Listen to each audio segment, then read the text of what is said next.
I don't know where to begin. After getting a new computer, buying new equipment, installing all the software the cool kids use, and watching hours worth of video tutorials on how to even use them, I've realized that I don't even know where to begin. With this foundation, where do I start? What hasn't been said or done before? What can I possibly contribute to this website that could be worth watching that has not been said or done before by somebody with more time, talent, and resources than myself? Where do I even begin? Oh, I know. Protagonists in video games would tend to follow the archetype of the classical hero, a hero with virtues such as integrity, resilience, and the ability to have the courage to stand up for what is right in the face of insurmountable odds. These characters could be saving the world, or trekking across the world to save those that are near and dear to them, or it could be as simple as fighting for their own survival. But what about those that can't do any of these things? What about those that get in their own way, or have a tortured past that continues to eat away at them? What about those who have the potential but choose to squander it? Or those that are so uncertain that they do not even know where to begin? There has been a rise in recent video games that encapsulate this uncertainty, with characters that are tragically flawed in their inability to be in control of their situations or the world that they inhabit. In these games, the hero is no longer the straight-faced doer that charges into the battlefield valiantly, but rather one that is too inhibited to even get up in the morning, or to even pick up their sword and shield in the first place, let alone go into battle. But the shocking commonality between these polar opposites, the gray area that lies in between, is that we, the player, are in control. We steer the character through the world that they inhabit, and through our outputs and decision-making, we carve the trajectory for their lives. We are the ones in control. That is the objective of video games, right? I purchased this computer because I said I was going to do this. I did not want to become what my peers were like, where they introduced all of these ideas and potential projects that would never get developed. I had too many depressing moments where I could see the inspiration in their eyes, but knowing that this inspiration will remain selfishly locked away in their skulls, just like last time. They'll spend a couple of hours on it and give up, and the cycle would continue. Serendipity, inspiration, conflict, surrender. I went through with the purchase of this computer with many niggling thoughts in my head, saying lines such as, "You're not good enough. You'll embarrass yourself. Nobody cares about what you think." These thoughts continued to spin in my head over and over as I went to the checkout, as I swiped my card, as I drove home, and as I set it all up. But I'm not going to be like them. I'm going to do this. For me. Thoughts are powerful in so many ways, but to be more specific, thoughts are powerful in that whether it be through the abundance or lack thereof, they are the driving force for our actions and behaviors. Thereby, the concept of the self-fulfilling prophecy is one to consider when dealing with this topic. Many heroes in video games have a positive feedback loop of determination and resilience embedded within their character. At the most simple level, our favorite Italian plumber embodies these traits. There is never a point where he criticizes himself, he self-sabotages, or gets in the way of his goal to defeat Bowser and save the princess.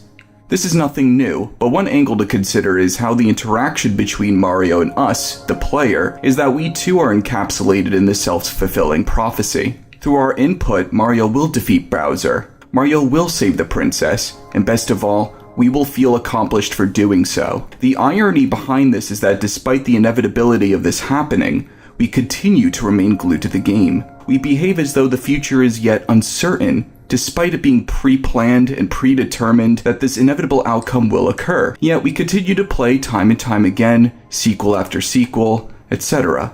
Other than the fact that the entertainment value that we are getting from this gaming experience is a good portion of what is motivating us, there still remains an element of being determined to reach our mutually shared goal. This continues as a cycle, a self-fulfilling prophecy in which, through our play, we are embodying Mario's undying devotion and determination required to defeat Bowser and save the princess. We could transpose this formula to other video games as well. While the aforementioned cycle is embedded, a more complicated example of this is the Souls series as a whole. Saying that these games are challenging is an understatement. It is a demanding exercise that rewards those that stick around long enough to the end and punishes those who fail to overcome the challenges it presents to us. If my previously mentioned peers were to play Dark Souls, I wonder if they would not complete it. They may say it is too hard or too unfair, and that is not an attack on them. It is an acknowledgement that this game relies solely on the player's motivation to overcome adversity. Unlike Mario, who has that steadfast determination to see through to the end to guide the player through the many challenges the world has to offer them, the Souls series, and others like it, characterize the player as a soulless, insignificant speck in a cruel, decaying, and punishing world. You are not the chosen one. You are not humanity's last hope. You have no significant talents or gifts to speak of that make you special. You are just you. It is easy to be like the other hollowed that you meet and to fall into despair and to give into the intoxicating idea of just giving up. But it is your determination and your persistence that gives you the reward. And that is why this game resonates so well with the gaming community. To me, these kinds of games are the closest thing to what it is actually like to live. But what is shown here is that the same cycle discussed is actually here as well. But the actual driving force is no longer the character, but just you as the player. So when those niggling thoughts entered my head, thoughts such as, nobody cares what you think, or just give up, you'll never make it. It reminded me of the same thoughts I had when I played Dark Souls for the first time. I'm glad I never gave in like those hollowed peers of mine. I saw through to the very end. What if I listened to those voices in my head? That was a thought I had when I was writing this. What if I had stayed home and dreamed about how I would have felt if I made this? How people would love or hate me, or how my work would or would not be seen?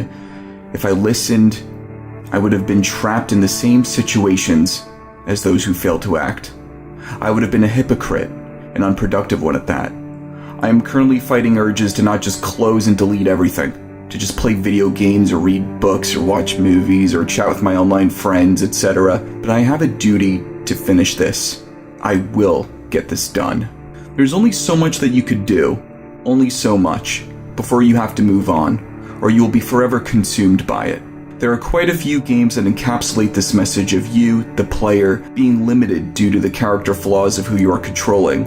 When I play games such as Night in the Woods and see how the dissociative anxiety of our protagonist, Mae Borowski, manifests in her destructive impulses, whether it be as benign as acting socially inappropriate to more extreme measures such as binge drinking and taking part in petty crimes, I would feel as though I'm not as in control as I want to be. But I am not repulsed and disconnected with Mae. But I only grew to understand her more, believe it or not. The reason being is that what establishes that bond between player and character has to be composed with a modicum of empathy involved. I know that I too have destructive urges. I too have made an ass out of myself in public. I too have binge drunk just as much as Mae had, or maybe not as much. Also, I too suffer from a mental illness. While I do not condone her behavior, I understand her. That is why, despite not being totally in control of her actions, the bond is not so much severed, but strengthened. I no longer felt like I was controlling Mae. More so, I felt like I was vicariously living through her. And with a mystery to solve, and some lessons to learn along the way, the experience I had playing this game sticks to me to this very day. The environment at which you and the player interact in also establishes a boundary of how much can or cannot be controlled. A positive example of this can be found in the game Oxenfree, in which the choices the player makes sculpts an ending that is inherently meaningless if one is to consider the mechanics of the time loop and its implications of a multiverse. Regardless of the paths that you take, in the end, Alex is the one who does not get a happily ever after sort of ending, because even in arguably the closest thing to a happy ending in this game, it requires another Alex in another dimension to be trapped in the island in order to save herself and her friends in this dimension. What Oxenfree does with this mechanic is that it creates a moment in which the player realizes after the first playthrough that there might be a way to end this in a 100% ideal perfect way. But in reality, there isn't one. The bond between the player and the goal becomes strained, because the player realizes playthrough after playthrough after playthrough that, like in real life, there is no such thing as a happily ever after. All one can do is use careful planning and make the right choices to optimize it as best they can, to make it less so a happily ever after kind of ending, but a close enough feeling of thorough fulfillment. Maybe we are not so much in control as we may think. Maybe we are controlled through a medium much akin to the controllers we use to navigate through all of these various colorful worlds. Maybe there's an extra bond that I did not establish in my model here. Maybe it is what connects us to each other, to this world. Maybe it is what wakes us up every day, what allows us to communicate with each other, what allows us to go out there and create something that is special for us. Maybe it is also what allows us to become demotivated, what allows us to not want to wake up, what makes us feel powerless, or what makes us feel that we're not in control. Maybe it is the same medium that made me want to get out of my apartment, to make me drive to the store, to make me buy all this equipment, what made me install all this software, what made me watch hours of tutorials, what made me not give up like so many others like me did, what made me just realize that there's still so much to talk about, that this is only the beginning, and even when I still keep talking about all of these various topics in my head, I'll know that there's still more to cover, and more after that. Maybe it would allow me to also tell you that I'm making videos because I used to know someone who used to make videos on YouTube, who after looking at my various first drafts would try pushing me to publish them, but I would be like my peers. I would be like the Hollowed. I would tell them that it was not good enough, that people would not care about what I had to say, that nobody cares about what I had to think. I would delete everything and start again, and again, and again. It has been a while since I last spoke to him, for he has passed away. This video will be for him. Thank you for sharing that light. Thank you for everything.